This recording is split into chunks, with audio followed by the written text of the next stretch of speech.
There's been mud on my soul, there's been anger inside me, there's still unforgiven deeds that now it's time to free. I've been trapped inside so long, don't remember how to live, how much of life has passed me by as I slept inside my dreams. Oh yes, sip the waters too, let them wash all over you. Here you are at last, free yourself from past and walk into the new. Be guided by what's true, causing no one harm, least of all. Om Namah Shivaya Gurave Sat-Chit-Anand Murtaye Nishprapanchaya Shantaya Niralambaya Tejase. Satyam Shivam Sundaram Sansarasaram Abhayankaram Dukhaharam Karunavataram Jyotirmayam Swayambhu Prakritistudaram Shivasmarami Jagat Swami Nirvikaram. Om Shanti.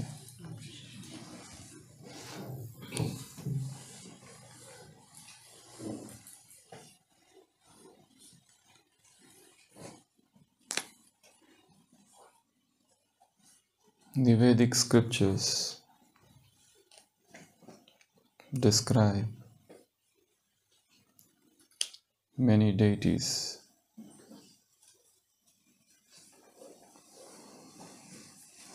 and one of the most powerful deity who is described is Indra.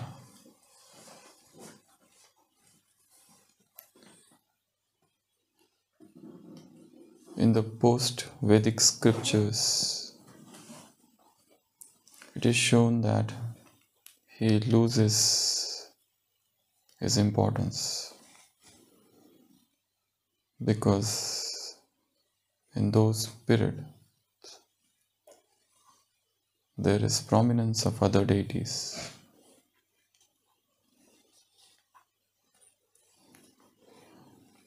Indra is shown to be extremely powerful, but at the same time, he has been shown to be drunk with the pride of power, adulterous, hedonistic.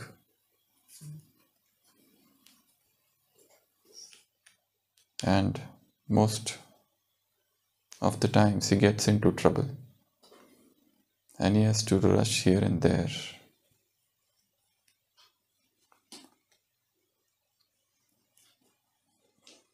There are many things associated with Indra, and one of the things which is described is the court of Indra, Indra Sabha, and we have often heard this word in Sakar Murlis.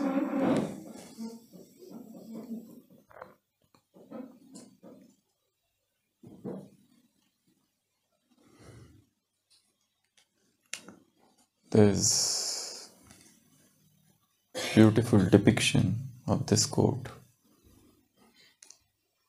Who used to be present in this court?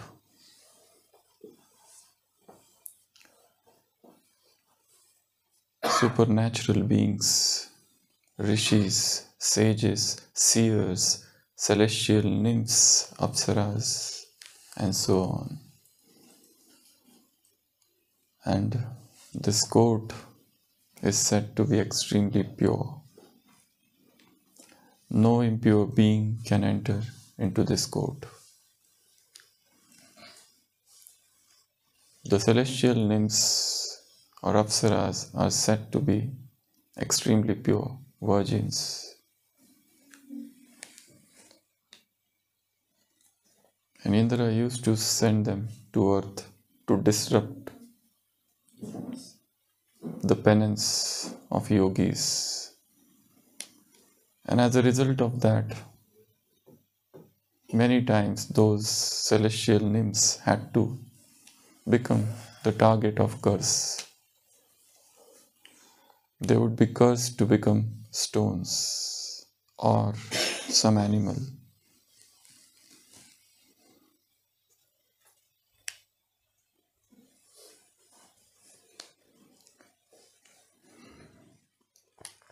So today we will see something about this court of Indra.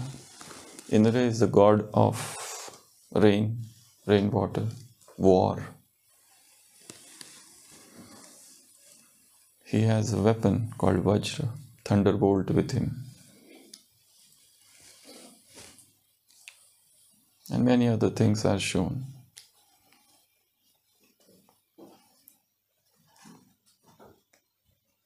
His bow and arrow are also quite famous. Indra Dhanush, that is said to be the bow of Indra, which has got 7 colors.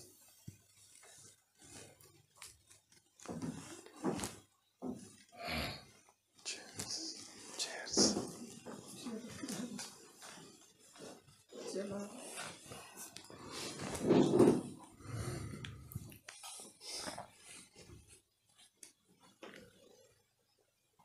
So this court is very pure. An ordinary human being cannot enter into this court.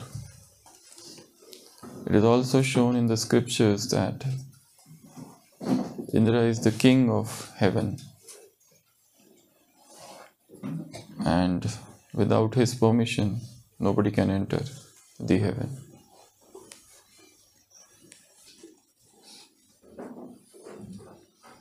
There have been attempts to enter heaven,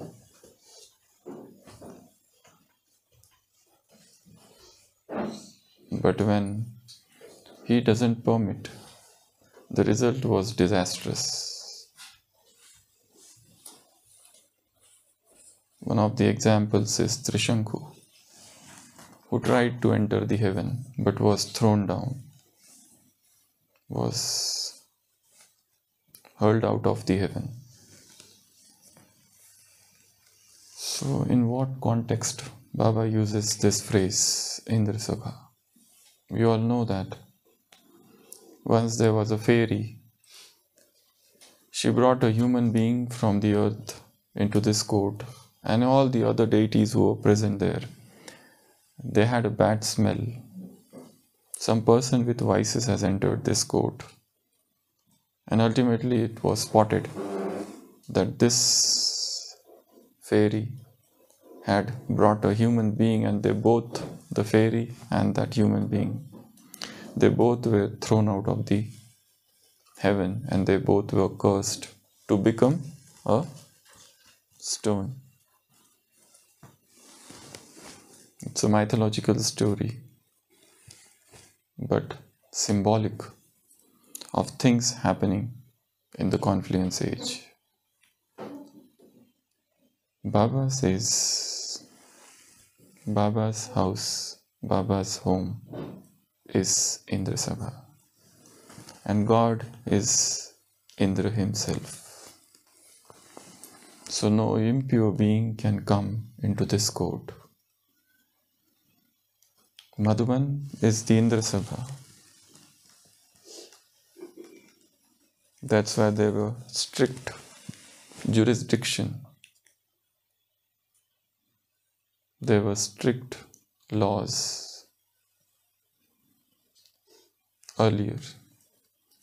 Unless and until you complete 1 year of strict celibacy, and all the dharnas, you cannot step into this land of Madhuban because this is Indra Sabha. And inside the Madhuban,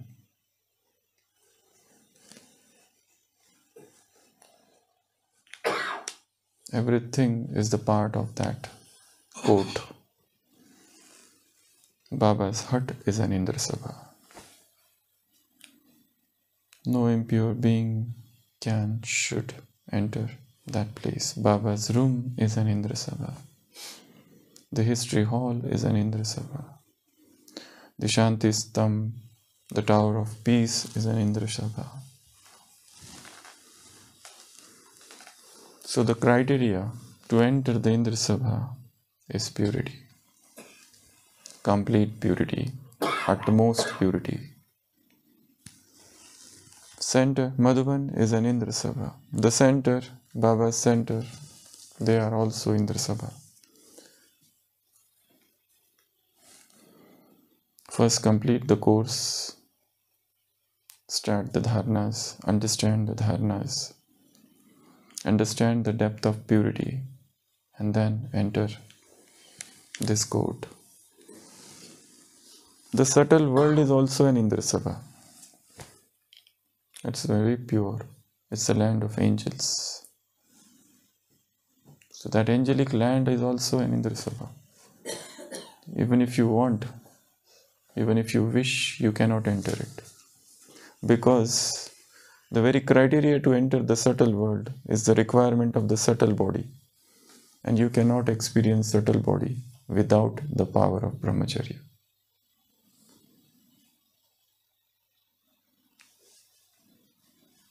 With that gross body consciousness, how can you experience that which is so subtle? Soul is the subtlest thing.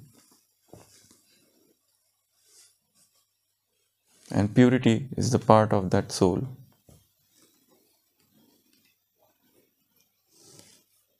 The more you become soul conscious, the more pure you become. The more pure you become, the more you achieve soul consciousness.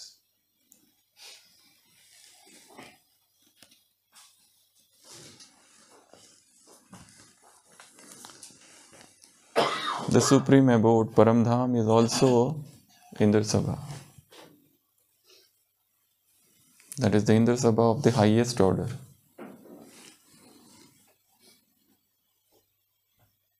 If you want to experience the soul world,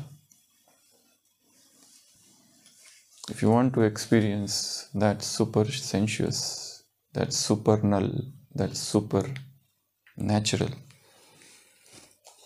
that superfluous joy, bliss, rapture, without purity, you cannot. Golden age is also an Indra Sabha. Without that dharana of purity, you cannot enter golden age.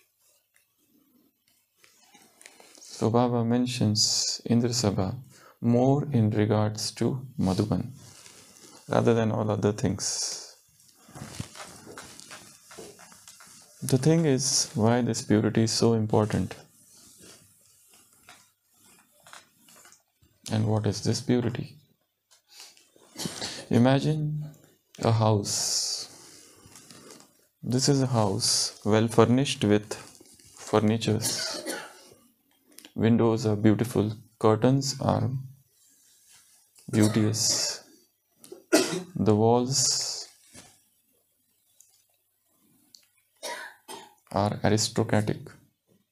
Everything is so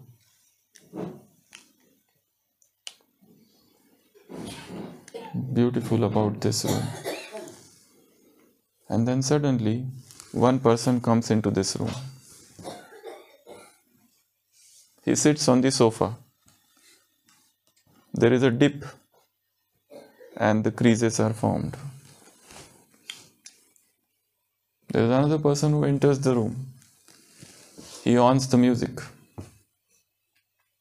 The third person comes into this room. He takes one thing from one place and puts it at another place. The fourth, the fifth, the sixth, the 7th, it is going to be a party.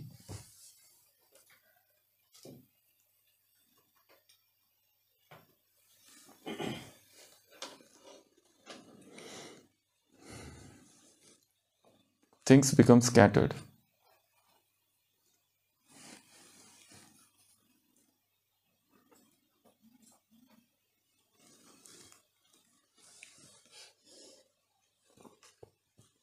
The clothes get stained.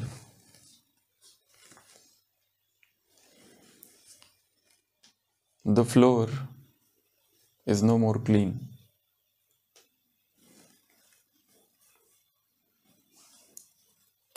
The windows are open and the bad odors enter the room.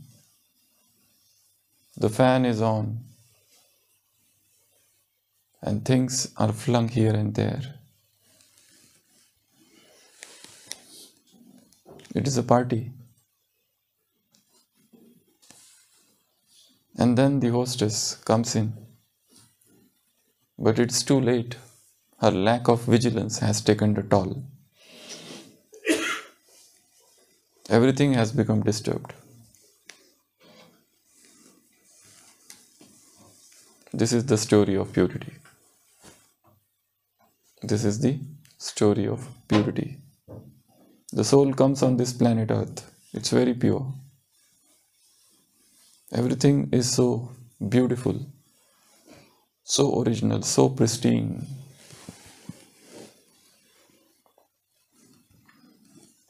And then somebody enters, the first guest, and the purity is disturbed. The soul is influenced. The second guest, the third guest, the fourth guest. It's going to be a party, but the party of destruction. The party of attachment, lust, misery, gloom, greed, suffering, anger, avarice, ego. And the atmosphere is polluted. The air has become adulterated. It's a party. There's a loud music.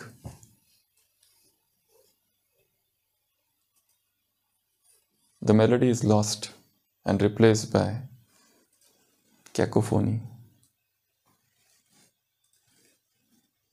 bitter noise.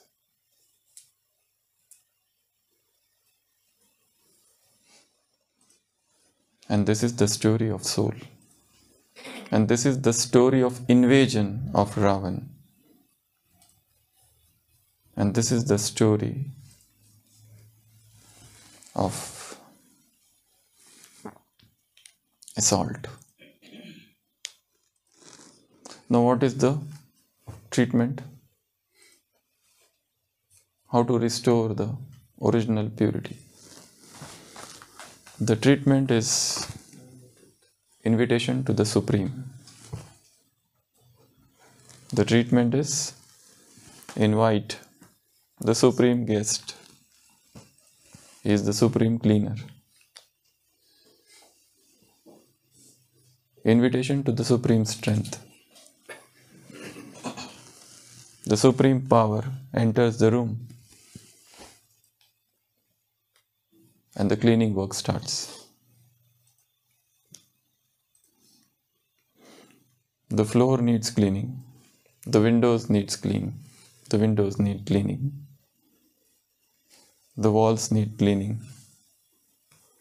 The dustbins are full. They need to be thrown out.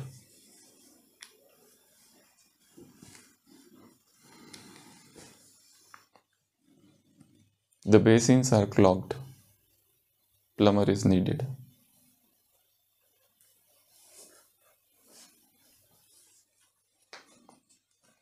The paints have become faint. A painter is needed. Interior design is disturbed. An architect is required. An interior designer is required.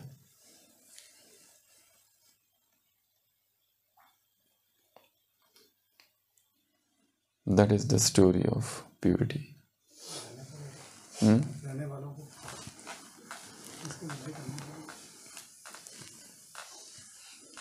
A teacher is needed to teach them the decorum, the etiquettes,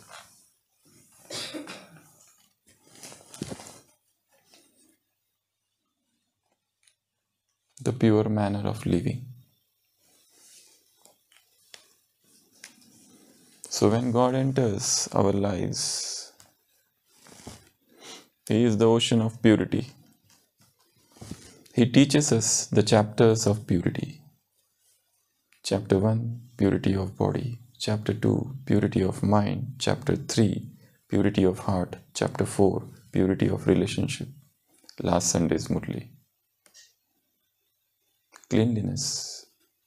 He teaches us chapters of purity. He brings with him the book of purity, the great volume of purity. He is the sermonizer of Gita, yesterday's Sakar Murli. There is a sermon of Jesus Christ on the Mount Sinai. This is the sermon of God Shiva on the Mount of Abu.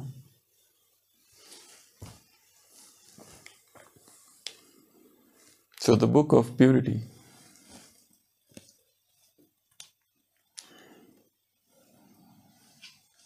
when we start reading, we start imbibing the purity. The more pure we become, the lighter we feel. Purity of eyes, purity of tongue, purity of nose, purity of ear, purity of skin.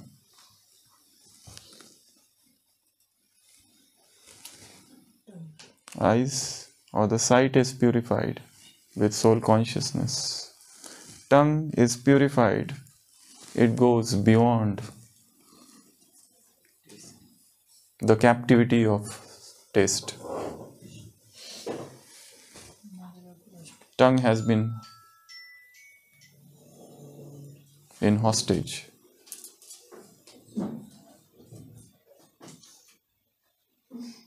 Taste freedom. There is a prison of smell, fragrance. Senses go beyond that. Freedom of senses is purity. Ear, they are attracted to beautiful sounds and they repel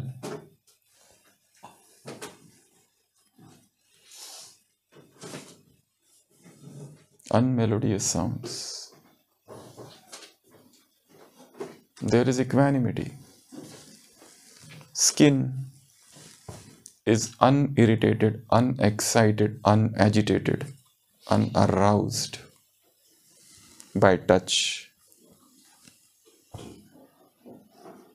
So purity is to achieve complete control of senses. Purity is to keep the room clean. Purity is to keep the body clean. Purity is not to allow anything foreign into the system. Purity is to remain uninfluenced, undisturbed, untouched, intact. No external influence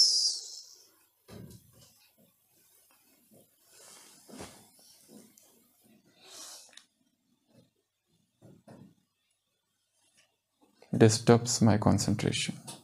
Purity is concentration. Purity is self-reliance.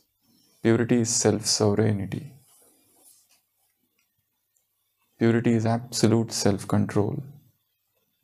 Purity is vicelessness. So Baba says, when you become pure, your feelings become pure, your desires become pure, your vrittis become pure, your dreams become pure, your thoughts become pure, your emotions become pure. They don't have the trace of vices. Then you become eligible to enter the Indra Sabha. Otherwise, you cannot enter. If you try to enter without purity, the result would be curse. What is the curse? It is shown that Rambha tried to seduce Vishwamitra and he cursed her to become a stone for 10,000 years. So to become stone means what? The fairy, the pari, the nymph, she became a stone. Stone means who cannot speak. You can speak worldly knowledge, but then you are not entitled to speak spiritual knowledge. That is the meaning of becoming a stone. If you enter the Indra Sabha, the court of Indra, with hidden impurity, you will turn into a stone. You can become an intellectual person in the world. You can give scientific knowledge. You can do discoveries in the world, in the material world, in the mundane world. But in the spiritual world, you lose the power to speak. Your speech will not have that ring of purity. That is the result of entering this court of Indra. So Madhuban is the court of Indra. History Hall is the court of Indra. Shanti Stambh is the court of Indra. Baba's room, Baba's hut, Diamond Hall, all the places of Yajna, the center is the court of Indra. And those who are staying in that, they are doubly responsible. If these rules are for those who are entering, they are not entitled. What about those who stay? The rules must be stricter for them.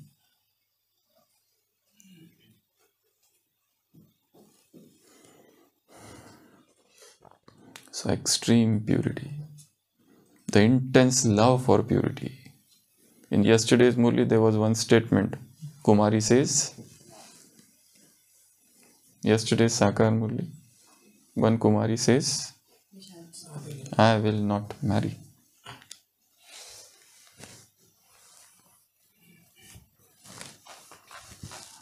From where that statement comes? That statement comes from that intense faith, that intense love for purity, or those original sanskars of the soul are of purity. And the soul is not at all ready to compromise, because compromise in purity is death.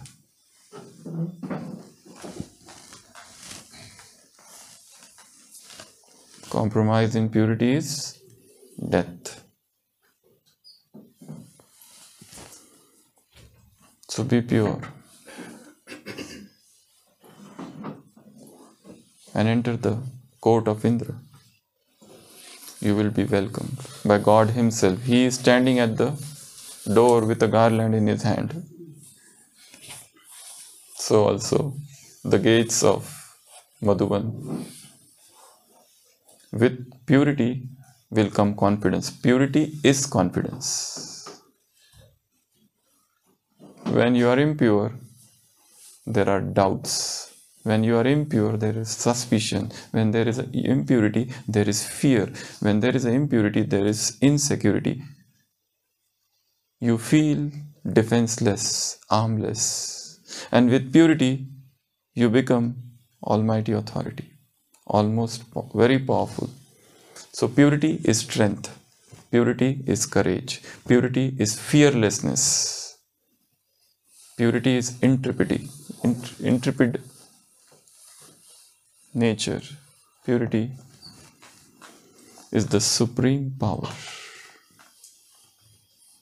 Om Shanti.